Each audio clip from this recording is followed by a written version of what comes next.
जैसे कि आपको पता है हम लोग यहाँ पे पढ़ रहे थे Newton's forces and laws of motion, जो कि साइंस का सेकंड चैप्टर है फिजिक्स का। और उसमें मैंने आपको पिछली क्लास में फर्स्ट लॉ के बारे में बता दिया था कि लॉ ऑफ इनर्शिया क्या होता है या न्यूटन्स का फर्स्ट लॉ क्या है। और आज हम लोग बात करेंगे न्यूटन्स के सेकंड लॉज के बारे में। लेकिन सेकंड लॉ पढ़ाने से पहले मैंने आपको पिछले क्लास में ही बताया था कि जो हमारा मोमेंटम है वो क्या होता है, पहले आपको उसके बारे में जानना पड़ेगा, उसके बाद हम लोग फिर न्यूटन्स के सेकंड लॉज में आएंगे। तो जैसे कि आप हम्म। देख पा रहे हो ये सारा कुछ हो चुका था। आपको कोई प्रॉब्लम तो नहीं है ना किसी टॉपिक में? कोई देखो, आप जितना भी अभी नहीं। सॉल्व कर रहा हूँ, अगर किसी भी टॉपिक में दिक्कत है, जैसे इफेक्ट्स ऑफ फोर्स हो गया, ठीक है, बैलेंस एंड अनबैलेंस फोर्सेस हो गए, ठीक है, बैलेंस फोर्स क्या होता है ये मैंने आपको बता दिया था, अनबैलेंस फोर्स किसे कहते हैं, ठीक है, ये न्यूटन्स का फर्स्ट लॉ, इसमें दिक्कत नहीं है ना? नहीं। चलो बढ़िया है, दिक्कत होना भी नहीं चाहिए, ठीक है।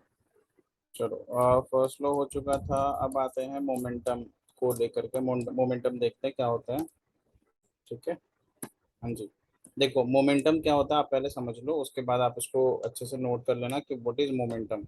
देखो एक चीज जानो कि मोमेंटम बेसिकली कहा जाता है कि जब मोमेंटम किसी बॉडी में तब आता है जब वो बॉडी, जब वो वेलोसिटी में हो, मतलब जब वो बॉडी मूविंग हो तब उसमें मोमेंटम आता है। देखो मैं आपको एक चीज बताता हूँ, जैसे अगर कोई बॉडी है, ठीक है, कोई ऑब्जेक्ट है जिसका मास है m, ठीक है, हर ऑब्जेक्ट का मास होता है ना, तो हम मान लेते हैं एक हाँ। ऑब्जेक्ट है भाई जिसका मास है m, और ये ऑब्जेक्ट क्या किया, v वेलोसिटी से चलने लगा। क्या हो गया? v वेलोसिटी से चलने लगा, मतलब इसमें मोशन आ गया, और उस मोशन यानी वो स्पीड जो है उसको हम v बोल रहे हैं, ठीक है। तो अब ये जो हम्म। ऑब्जेक्ट है इसके अंदर मोमेंटम आ गया। क्या आ गया भाई? मोमेंटम आ गया। मोमेंटम। मोमेंटम को डिनोट करते हैं स्मॉल p से, एंड ये एक वेक्टर क्वांटिटी है। क्या है? Vector quantity. Vector quantity. का फॉर्मूला होता है mass into velocity, mass into velocity, ठीक है। तो वेलोसिटी। आपसे अगर कोई पूछे हम्म। व्हाट इज मोमेंटम, तो आप बोलना कि sir momentum is basically the product of mass and velocity of a body. और आप ऐसे भी बोल सकते हो कि sir when a body having mass m, ठीक है, moving with a velocity v, then we can say that it is having momentum, ठीक है। मोमेंटम। आ रहा समझ में मोमेंटम क्या होता है? ठीक है। हाँ। यहाँ पे एग्जांपल देख लो आप क्रिकेट बॉल का, ठीक है, ये बैटमैन जो ये देख रहे हो आप, टेनिस बॉल देख रहे हो, ठीक है। तो ये सारी चीजें हैं, और देखो यहाँ पे क्या हो गया, क्रिकेट बॉल से क्या हो गया, ये बंदा इंजर्ड हो गया, ठीक है। क्यों इंजर्ड हो गया आपको भी पता है ना, क्रिकेट बॉल कितना छोटा सा चीज होता है, ठीक है। लेकिन अगर हाँ। मोमेंटम आ जाए, ठीक है, अगर आपको कोई उसको फेंक करके किसी को थ्रो करके मतलब लग जाए, ठीक है, कहीं से आ रहा है काफी हाई स्पीड से और वो किसी को लग जाए, तो ऑब्वियस ही बात है कि उस पार्ट में इंजरी होना कंफर्म है। क्यों भाई? क्योंकि इसके अंदर क्या आ गया था, मोमेंटम आ गया था। आ रहा समझ में? Yes sir. ठीक है।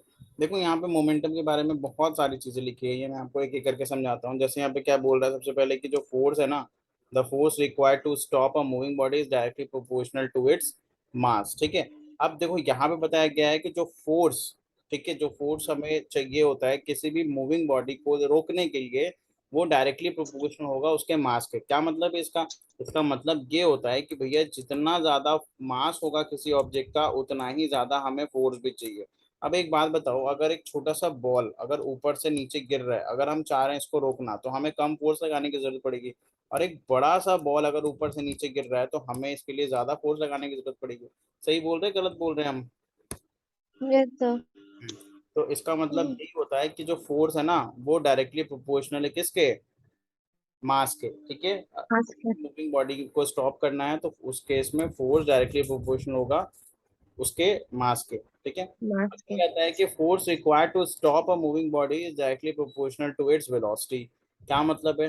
देखो यहाँ पे दो बातें हो गई। कहता है कि जो फोर्स हमें चाहिए होता है किसी भी मूविंग बॉडी को स्टॉप करने के लिए, वो वेलोसिटी के भी डायरेक्टली प्रोपोर्शनल होगा। वेलोसिटी के भी डायरेक्टली प्रोपोर्शनल का मतलब ये हुआ कि अगर कोई ऑब्जेक्ट है जिसमें बहुत ही कम वेलोसिटी है, बहुत धीरे धीरे वो आ रहा है, ठीक है, तो आप क्या करोगे, आप कम फोर्स लगाओगे। लेकिन कोई ऑब्जेक्ट है जो बहुत तेजी से आ रहा है, बहुत तेजी से आ रहा है, तो आप उसको ज्यादा फोर्स लगाओगे ना रोकने के लिए।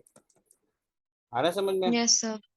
जैसे मान लो ना एक कार है, ठीक है, सपोज कर लेते हैं भाई एक कार है, और ये जो कार है ना, ये एक छोटा सा कार है, मतलब टॉय कार है, और ये आ रहा है। आप कहोगे सर इसका इसमें वेलोसिटी बहुत ही कम है, तो ये आएगा, आप इसको आराम से किसी चीज से रोक दोगे, पैर से, ठीक है, या हाथ से आराम से इसको रोक लोगे। लेकिन एक बड़ा सा कार अगर आ रहा है आपके सामने, ठीक है, एक बड़ा सा कार आ रहा है, इस बड़े से कार का मास भी बहुत ज्यादा है और इसमें वेलोसिटी भी बहुत ज्यादा है, तब इसको रोकने के लिए आप खुद खड़ा हो गए क्या? बोलोगे नहीं भाई, मेरे को नहीं खड़ा होना है सामने, ठीक है, पता चला हम ही नीचे चले गए। तो क्या करोगे आप हम्म। मतलब सामान रख दोगे या कुछ ऐसा चीज रखोगे, या आप एक मतलब कुछ अलग चीज करोगे जिससे ये गाड़ी क्या हो जाए, रुक जाए। आ रहा है समझ में? Yes sir. ठीक है। तो यहाँ पे आपको बताया गया है कि जो क्वांटिटी ऑफ मोशन होता है किसी भी बॉडी का, वो दो चीजों पे डिपेंड करता है। यानी जब कोई ऑब्जेक्ट मूव करता है तो दो चीजें होती हैं, एक होता है उसका मास और एक होता है उसका वेलोसिटी। और इसी वेलोसिटी। चीज को हम क्या कहते हैं, मोमेंटम कहते हैं। इसी टर्म को हम मोमेंटम कहते हैं। यानी आप कह सकते हो किसी भी बॉडी का मोमेंटम तब डिफाइन होता है जब हम मास और वेलोसिटी का प्रोडक्ट निकालते हैं। ठीक है। इसीलिए देखो यहाँ पे लिखा गया momentum equals to mass into velocity. देख रहे हो आप? हम्म। मोमेंटम को मैंने बताया यहाँ पे पी से डिनोट करते हैं, ये एक फॉर्मूला की तरह काम कर रहा है। तो पी से मोमेंटम डिनोट करते हैं, M for mass, V for velocity. ठीक है, कोई दिक्कत? No sir. अब आपसे अगर कोई पूछे कि क्या मोमेंटम कभी जीरो हो सकता है, तो आप कहोगे हाँ सर, मोमेंटम जीरो हो सकता है। अगर आपसे कोई पूछ दे कि क्या पी कभी जीरो हो सकता है, तो आप कहोगे हाँ हो सकता है। तो मैं आपको बताता हूँ कब होगा पी जीरो। देखो, आपको मैंने अभी अभी क्या बताया कि पी बराबर क्या होता है, एम इंटू वी होता है, यही बताया मैंने। अच्छा, वेलो हम्म। मास तो कभी जीरो हो सकता है क्या किसी ऑब्जेक्ट का? नहीं, मास कभी जीरो नहीं नहीं। होता। ठीक है। लेकिन अगर हम कोई ऑब्जेक्ट का वेलोसिटी जीरो कर दे, वेलोसिटी जीरो करने का मतलब ऑब्जेक्ट जो है वो रेस्ट में है। क्या है? रेस्ट में है। रेस्ट। तो जो भी ऑब्जेक्ट रेस्ट में होगा ना, उसका मोमेंटम क्या होगा? जीरो होगा। जीरो। अगर वेलोसिटी जीरो हो जाए तो पूरा का पूरा मोमेंटम क्या बन गया? जीरो। जीरो। ठीक है, आ रहा है समझ में? तो यहाँ पे यस बताया सर। गया है कि अगर कोई बॉडी रेस्ट में है, ठीक है, तो इसका मतलब है उसका वेलोसिटी जीरो है, और इसका मतलब है कि उसका मोमेंटम भी जीरो है। ठीक है। और मैंने आपको अभी भी बताया कि मोमेंटम कैसा क्वांटिटी है, एक वेक्टर क्वांटिटी है। ठीक है। अच्छा चलो, हम्म। नेक्स्ट चलते हैं हम लोग इसके एसआई यूनिट पे। तो आप बताओ मेरे को इसका एसआई यूनिट क्या होने वाला है। देखो, फॉर्मूला से एसआई यूनिट निकालते हैं। ठीक है। फॉर्मूले से एसआई, किलोग्राम मीटर पर सेकंड। किलोमीटर, किलोग्राम यहाँ पे होगा, देखो हाँ मास। किलोग्राम। ठीक है।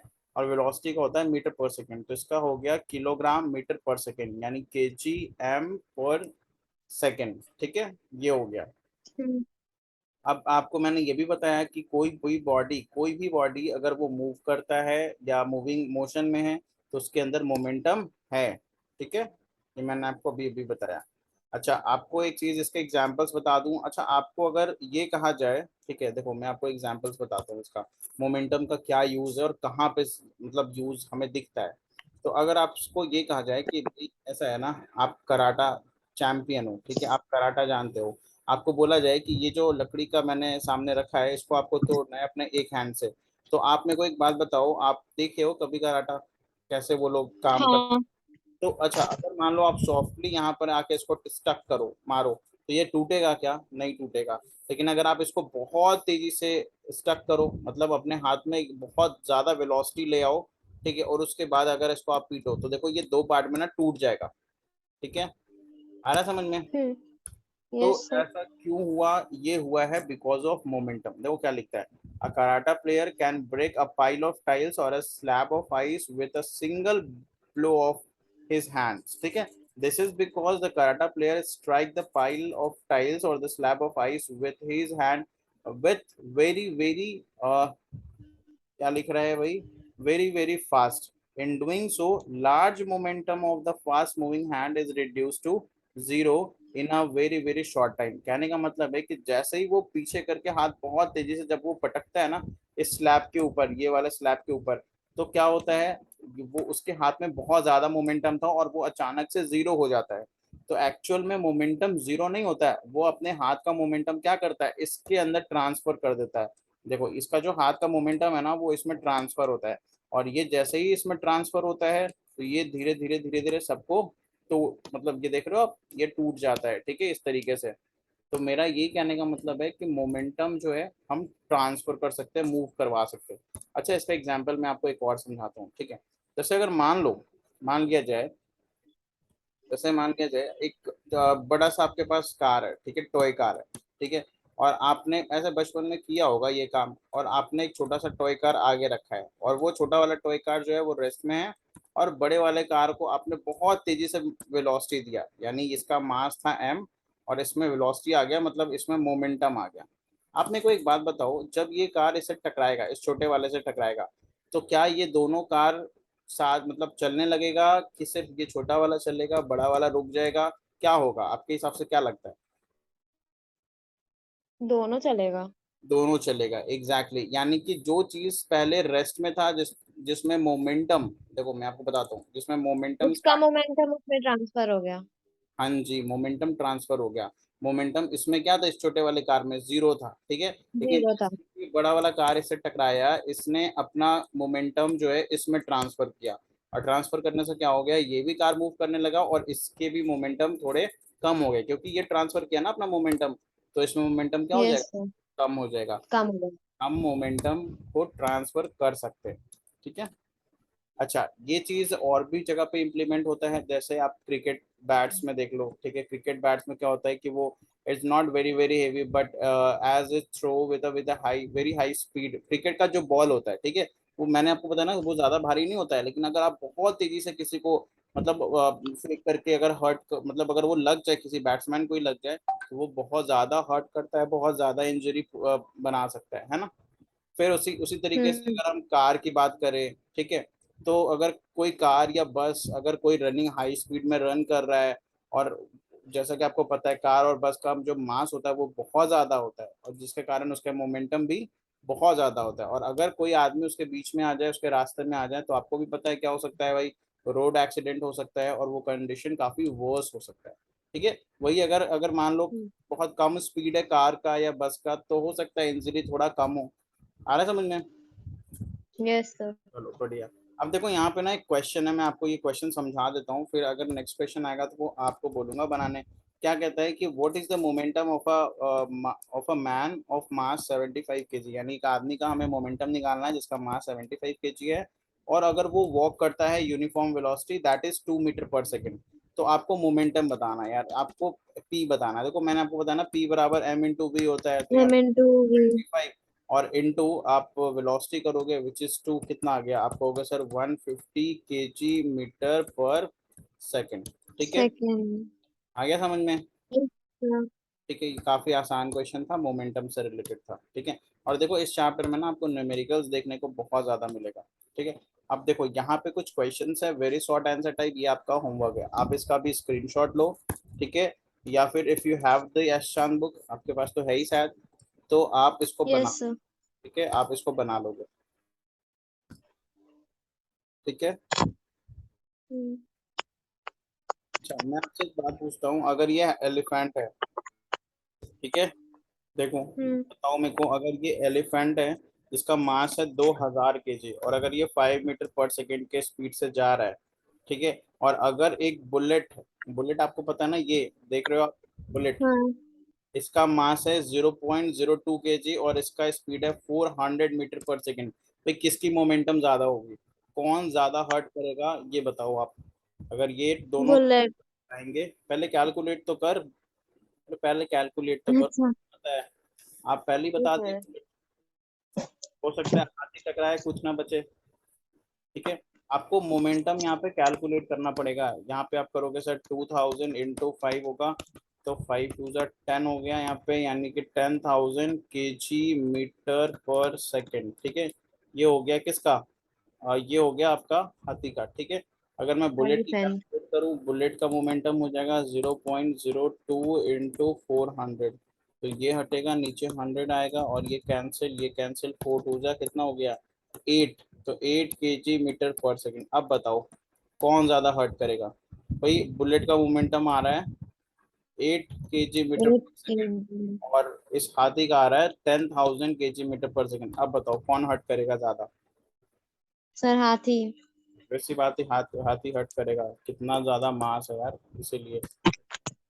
मतलब बुलेट से टकरा जाओ, कभी हाथी से मत टकराना, अगर वो इस तरह से आ रहा है तो। आ रहा है समझ में? ये यस देखो आप, सर। ये सारे फिगर, ये जो रोड एक्सीडेंट आप देख रहे हो, ये देखो आप। ठीक है, देखो इनका मास बहुत, मतलब ठीक है, अगर मैं कहूँ कि कार का अपना एक मास होता है और वो काफी ज्यादा होता है, लेकिन अगर इनमें वेलोसिटी ना हो ना तो इतना ज्यादा इंजरी नहीं होगा, इतना ज्यादा डिजास्टर नहीं होगा। लेकिन इनके इनमें वेलोसिटी आने से ना, इनमें मोमेंटम बहुत ज्यादा बढ़ जाता है, और मोमेंटम बढ़ने से इतना बड़ा इंजरी या इतना बड़ा डिजास्टर हो जाता है। ठीक है, ये सारा कुछ मोमेंटम के कारण होता है। ठीक है, अब हम आते हैं न्यूटन का सेकंड लॉ। अब देखो न्यूटन का सेकंड लॉ ना काफी इंपॉर्टेंट है। न्यूटन का सेकंड लॉ बहुत ज्यादा इंपॉर्टेंट है, तो उसको अच्छे से समझना कि ये क्या है और किसे कहते हैं। ठीक है, न्यूटन का सेकंड लॉ कहता है कि the rate of change in momentum, देखो यहाँ से ध्यान से पढ़ना क्या है। लिखा जाता है कि the rate of change in momentum of a body is directly proportional to the force applied and take place in the direction in which the force act. कहने का मतलब ये है कि न्यूटन का सेकंड लॉ कहता है कि rate of change in momentum is directly proportional to the force applied. ठीक है, rate of change in momentum is directly proportional to the force applied. क्या मतलब है इसका? देखो इसका मतलब ये है, पहले तो आप ये बताओ मेरे को, मोमेंटम आपको क्या बोला मैंने, मोमेंटम क्या होता है? आप कहोगे सर मोमेंटम आपने बताया m इंटू वी, ये होता है ना मोमेंटम। अच्छा, अगर मैं आपसे यस पूछूं सर। कि चेंज इन मोमेंटम क्या होता है, तो आप क्या बोलोगे? आप बोलो, मोमेंटम जब चेंज हो जाता है। मोमेंटम जब चेंज होता है, तो चेंज इन मोमेंटम का मतलब है कि पहले का मोमेंटम और अभी का मोमेंटम, ये दोनों चेंज हुआ ना। यानी अगर हम ये हम्म। कहें कि एक ऑब्जेक्ट है, सपोज कर लो हम ऐसा कह रहे हैं कि एक ऑब्जेक्ट है भाई, जिसका मास है m। ठीक है, जिसका मास है m, और वेलोसिटी जो है वो u है। ठीक है, स्टार्टिंग में इसका मास है m और वेलोसिटी, इनिशियल वेलोसिटी है u। अब कुछ देर के बाद, मान लो t सेकंड के बाद, कुछ समय के बाद क्या हो गया, इसी ऑब्जेक्ट में जिसका मास m था, उसका वेलोसिटी हो गया v। ठीक है, तो चेंज हो गया ना मोमेंटम, पहले एम यू था और एम वी हो गया अब। तो चेंज इन मोमेंटम आप कैसे निकालोगे? आप कहोगे सर एम वी में से माइनस कर दीजिए एम यू। ठीक है, अच्छा, अगर हम्म। चेंज इन मोमेंटम के आगे रेट अगर आप वर्ड लगा देते हो, तो इसका मतलब है कि आप टाइम के रेस्पेक्ट में बात कर रहे हो। तो इस चीज को कहते हैं rate of change in momentum. आ रहा है समझ में? Yes sir. M V minus M U by T को हम कहते हैं rate of change in momentum. ठीक है, तो ये मोमेंटम। जो वैल्यू होता है ना, ये डायरेक्टली प्रोपोर्शनल होता है फोर्स के। ये किसके डायरेक्टली प्रोपोर्शनल होता है? फोर्स के। फोर्स मतलब के। जितना ज्यादा आप फोर्स लगाओगे उतना ही ज्यादा rate of change in momentum आएगा। जैसे इसका मतलब समझो आप, जैसे कोई एक कार है, ठीक है, अब ये जो कार है ना, ये अपने नॉर्मल स्पीड से चल रहा था पहले, मतलब एम यू से चल रहा था। आपने क्या किया, आपने इसको एक धक्के, मतलब ऐसे कहते हैं ना, फोर्स लगाया आपने इसमें, और बहुत तेजी से ये कार आगे बढ़ने लगा। सही बोल रहे हैं हम? हाँ, यस सर। आप कोई कार को बहुत तेजी से फोर्स लगाओगे तो वो बहुत तेजी से आगे बढ़ेगा कि नहीं बढ़ेगा? तो पहले इसका यस सर। मोमेंटम कुछ और था, अब वो चेंज हो गया। तो जितना ज्यादा हम फोर्स लगाएंगे उतना ज्यादा हमें चेंज देखने को मिलेगा। सही बोल रहे हैं कि नहीं बोल रहे हैं? Yes sir. ठीक है, तो यही, ये जो मैंने यहाँ पे लिखा है ना, F directly proportional to M V और minus M U by T, जो यहाँ पे बुक में भी लिखा हुआ है, इसी को कहा जाता है न्यूटन का सेकेंड लॉ। समझ में आ रहा है? Yes sir. ठीक है, अच्छा, आपको ये पता है ए बराबर एक्सेलरेशन बराबर, आपने पढ़ा होगा 9 में, V minus U by T, ऐसा हाँ। पढ़ा है ना? तो अगर हम इसमें से m कॉमन ले ले, जैसे देखो पहला स्टेप तो ठीक है, दूसरे स्टेप में m कॉमन ले लिया गया, तो v minus U by T, तो कहोगे sir v minus U by T तो a होता है। तो अब जो f है ना, वो डायरेक्टली प्रोपोर्शनल किसके हो जाएगा? m इंटू ए के। किसके हो जाएगा? m इंटू ए के। ठीक है, और अगर हम यहाँ से प्रोपोर्शन, ये देख रहे हो आप, ये जो साइन होता है ये प्रोपोर्शन का साइन होता है, इसको अगर हम हटाएंगे तो हमें एक कांस्टेंट रखना पड़ेगा। तो कांस्टेंट यहाँ पे हम रखने वाले हैं f इक्वल टू के एम ए। के क्या है भाई? के एक कांस्टेंट है। के क्या है? के जो है वो कांस्टेंट। कांस्टेंट। ठीक है, तो के जैसे ही हम लोगों ने कांस्टेंट रखा है, क्या हुआ? एफ का एक वैल्यू आया निकल के, दैट इज के एम ए। ठीक है, एफ इक्वल टू के एम ए निकल के आया। अच्छा, मान लिया जाए कि के बराबर वन। के बराबर क्या? वन। क्यों मान रहे हैं भाई के वन। बराबर वन? ताकि एफ के वैल्यू में कोई चेंजेस ना आए, तो के का वैल्यू हम वन मान लेंगे। तो जैसे ही k का वैल्यू 1 पुट करोगे तो F बराबर क्या आएगा, m इंटू ए।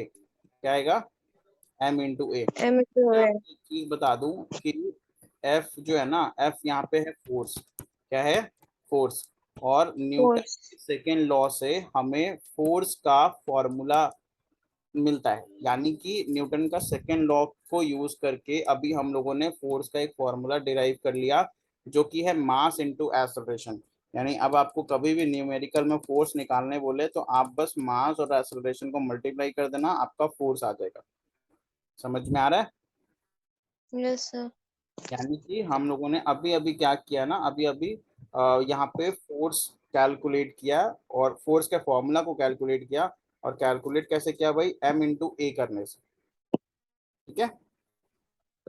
Hmm. एक काम करो आप, तब तक आप इसको नोट करो, ठीक है। आप give the heading Newton second law, ये आप लिखो जो मैंने येलो कलर से मार्क किया है। फिर आप इसको लिखो, इसको लिखो, ये सारी चीजें लिखो, और जब ये हो जाए फिर हम लोग नेक्स्ट पे चलेंगे। ठीक है। Yes, sir.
ओके, मुजाफरा यहाँ तक लिख लो, ठीक है। ये मैंने आपको बता दिया, ये हो गया। फिर आप के एम है, मैंने आपको बताया ना, के क्या है, कांस्टेंट है, और एफ बराबर एम है। यहाँ से हमें फोर्स का एक फॉर्मूला मिलता है। देखो यहाँ पे एक लाइन लिखा गया है कि Newton second law of motion gives us a relation between force and acceleration, और ये काफी Acceleration. इंपॉर्टेंट लाइन है।